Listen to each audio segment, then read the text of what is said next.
જય શ્રી કૃષ્ણ. મારું નામ દીપેન શાહ છે. વન્સ અગેન હું આ અઠવાડિયે હાજર છું નાગેર સમાજના એક ટોપિકને લઈને.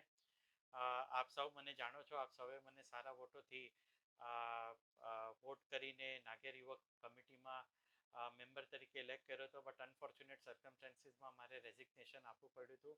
એની બધી ડિટેલ્સ કમિટી મેમ્બર સાથે છે અને સ્લોલી જ્યારે સમય આવશે ત્યારે હું આપ સૌ સાથે બી એ બધા કારણો શેર કરીશ જેની માટે મારે રેઝિગ્નેશન આપવામાં આવ્યું હતું. બટ એ મારો મુખ્ય મુદ્દો નથી, because I am not important.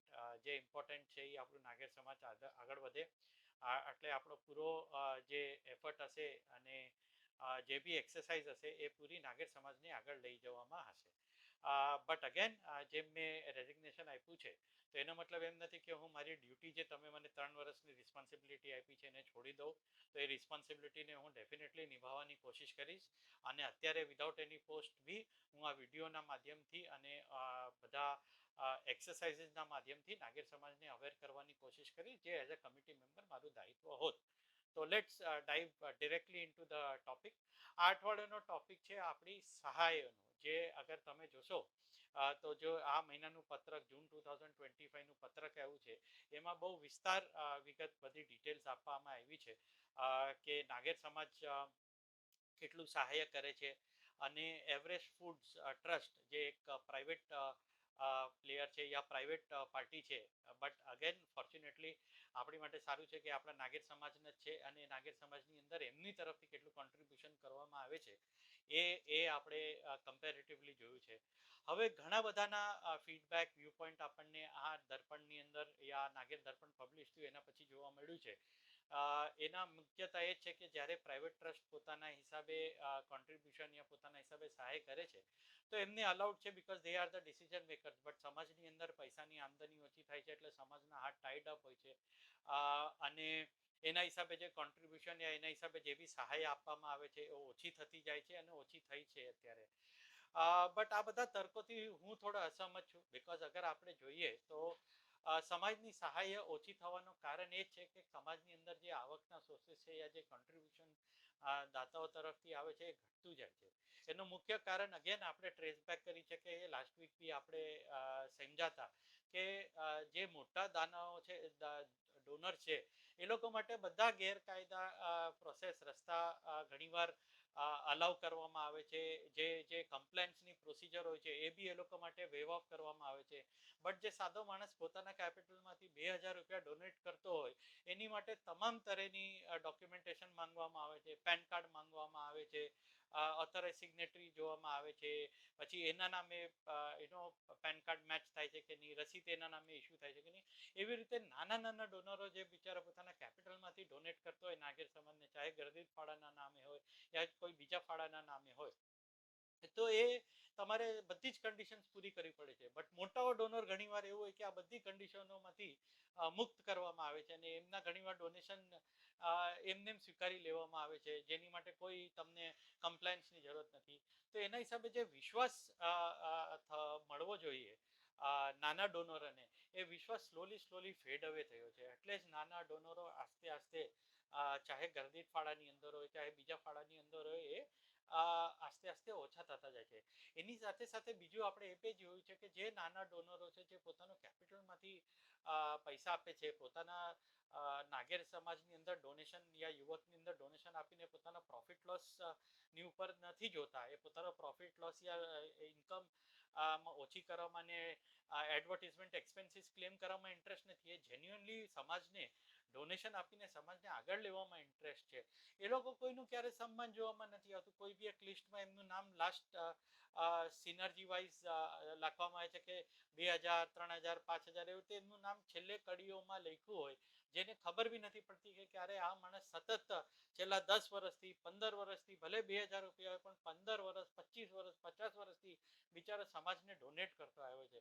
તો I think it is high time કે એમ લોકોનું બી નામ મોટા બોલ્ડ અક્ષરોમાં આવે, કેટલા વર્ષોથી એ લોકો ડોનેટ કરે છે એ બી લોકોને જાણ કરવામાં આવે અને એ લોકોને વધારે ને વધારે એન્કરેજ કરવામાં આવે. અચ્છા, આની સાથે સાથે અગર આપણે જોઈએ કે આ એક મુદ્દો તો છે જેનાથી આપણી આવક યા ઇન્કમ વધી શકે. અને જે એફડીઝ જે આપણી ઓછી થાય છે એને આપણે વધારે સ્ટ્રોંગ કરીને એફડીઝની ઇન્કમ જે આવે એનાથી આપણે સહાય રાખી શકીએ છીએ. આપણે જોઈએ છે કે સતત અગર હું બધા જ મેમ્બરોને એક રિક્વેસ્ટ કરીશ કે તમે પ્લીઝ એન્યુઅલ જનરલ મીટિંગ જે એક અલગ સબ્જેક્ટ છે એની ઉપર બી વિડીયો બનશે, બટ એમાં આવો ને તમે જુઓ કે સતત જે ફાઇનાન્શિયલ્સ આપણા ડિટીરિયરેટ થયા છે નાગેર સમાજના, એ શું કામ થયા છે, શું રીઝન થયા છે. કોરોનાને હવે જઈને 5 વર્ષ થઈ ગયા, અને અગર 5 વર્ષ કોરોનાના થયા હતા જેનાથી આપણે પાછળ થઈ ગયા હતા, તો હવે એ પીરિયડને રિકવર કરવા માટે આપણે શું કરવું જોઈએ. કેટલા વર્ષ સુધી આપણે એ જ વસ્તુ કહેશું કે આપણે કોરોનાના હિસાબે પાછળ થઈ ગયા. So we have to have a strategy. એની સાથે સાથે આપણે જોયું છે કે જે એક્ઝિક્યુશન છે નાગેર સમાજની અંદર, એની અંદર બી બહુ કમ્પ્લેન્સ આવે છે. એક હાઈ હેન્ડેડનેસ છે, if I May use the word, કે જેની અંદર એક 4-5 લોકોની એક એક કોટરી જેવું બની ગયું છે કે જ્યારે બી કોઈ બી એક એપ્લિકેશન આવે યા કોઈની તરફથી સલાહ આવે તો એ 4-5 કોટરી જ બનીને ડિસાઈડ કરી શકે કે આમને સહાય આપવી જોઈએ કે ન આપવી જોઈએ. અલગ અલગ ભિન્ન તરહના ડોક્યુમેન્ટેશનો માંગવામાં આવે છે. આટલો if I May use the word, કે આટલો પોસ્ટ ટુ પિલર રન કરવામાં આવે છે કે એ માણસ સામેથી કહે દે કે ભાઈ હવે નાગેર સમાજની તરફથી મારે સહાય જ નથી જોતી, બીકોઝ બીજી જગ્યાએથી મને સહાય ઇઝીલી અને ડોક્યુમેન્ટેશન પ્રોસેસમાં ઇઝી તરીકે મને મળી જાય છે. તો આપણે બી નાગેર સમાજની અંદર એક સિસ્ટમ ડેવલપ કરવાની જરૂર છે, જે એક માણસ બેસ્ડ ના હોય. એક તમારી આગળ એક પ્રોસિજર, એક લિસ્ટ ઓલરેડી સેટઅપ હોય. જેને બી સહાય જોતી એમને ખબર છે કે મારે આ ડોક્યુમેન્ટ આપવાના છે, આ સર્ટિફિકેટ આપવાના છે, આ વસ્તુ આપવાનું છે. હું જ્યારે બી આને સબમિટ કરીશ અને મારી એલિજિબિલિટી હશે તો આટલી સહાય મારી રિલીઝ થઈ જશે.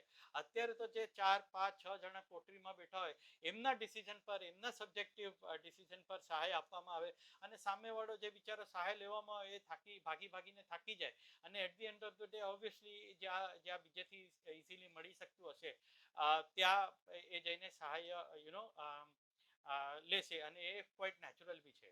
હવે અગર મારો પર્સનલ અભિપ્રાય યા વ્યૂ પોઈન્ટ આપું તો ફોર્ચ્યુનેટલી આપણે નાગેર સમાજ અને Everest food Everest food trust, જે આ નાગેર દર્પણની અંદર જેના બે સમાનાર્થર યાર કમ્પેરેટિવ આપવામાં આવ્યો છે, તો I would want to take a step above and C કે આ લોકોને કમ્પેરેટિવ કરવા સાથે ટુગેધર જોવાની કોશિશ આપણે કરવી જોઈએ. બીકોઝ વી આર ફોર્ચ્યુનેટ કે આપણી આગળ નાગેર સમાજ બી છે ને આટલો મોટો એક ટ્રસ્ટ બી છે, જે પ્રાઇવેટ ટ્રસ્ટ, જે આપણા નાગેર સમાજની મેમ્બર્સને મદદ આપી શકે છે.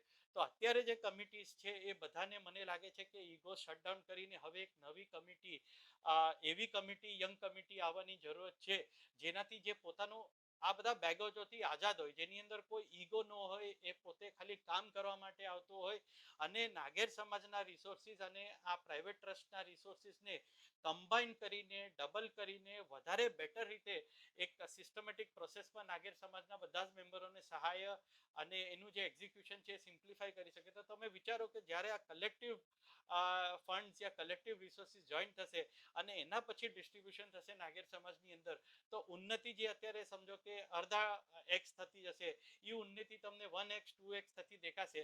અને જેવી તમારી ઉન્નતિ 1x 2x થશે એવી જ ઉન્નતિના હિસાબે તમારી સહાય આપવાની યા સહાય લેવાના લોકોની જે પ્રપોર્શન હશે એ બી આસ્તે આસ્તે ઘટી જશે. અને હોપફુલી વન ડે જે મારો વિઝન છે કે નાગેર સમાજની અંદર બધા પોતાના પગ પર ઉભા થઈ જાય અને કોઈને બી સહાય લેવાની જરૂરત જ ન પડે, બધા આત્મવિશ્વાસથી પોતાનું કામ કરી શકે, એવો સ્ટેજ બી આપણને એકવાર જોવા મળી શકે છે. તો કીપિંગ ફિંગર્સ ક્રોસ્ડ, હોપફુલી એવો દિવસ આવશે. અને જેમ હું કહું છું એમ કે આ વખતે જ્યારે બી તમે ડિસિઝન મેકિંગ કરો પોતાની કમિટી સિલેક્ટ કરવાનું, ચાહે નાગેર યુવક મંડળમાં હોય, ચાહે નાગેર સમાજમાં હોય, તો please try to have fresh faces with fresh visions, જેનું વિઝન લાંબા સમયનું હોય, નાગેર સમાજની અંદર જે પોતાની અંદર યોગદાન કરીને રિસોર્સિસ અને ઈગોને છોડીને વધારે મોટા કરવાની અંદર ધ્યાન આપે, રાધર દેન પોતાના ઈગો યા કોઈના બી ઈગોસની અંદર ડિવાઈડ થઈને સમાજનું નુકસાન થાય. તો પ્લીઝ ટ્રાય ટુ સી કે કલેક્ટિવ એફર્ટ્સ, ગ્રાઉન્ડ લેવલ પર બી તમે કેવી રીતે પોતાનું કોન્ટ્રીબ્યુશન કરી શકો છો કલેક્ટિવ એફર્ટ્સમાં, અને જેટલા બી રિસોર્સિસ, જેટલા બી લોકો છે બધાને વધારે આપણે સંયુક્ત કરી શકીએ, so that not only in writing but also in spirit આપણું સમાજ એક સાથે આવીને બધા સાથે કામ કરી શકીએ. તો વન્સ અગેન આ વિડીયોને જોવા માટે તમારો ખૂબ ખૂબ આભાર. મારું નામ દીપેન શાહ છે.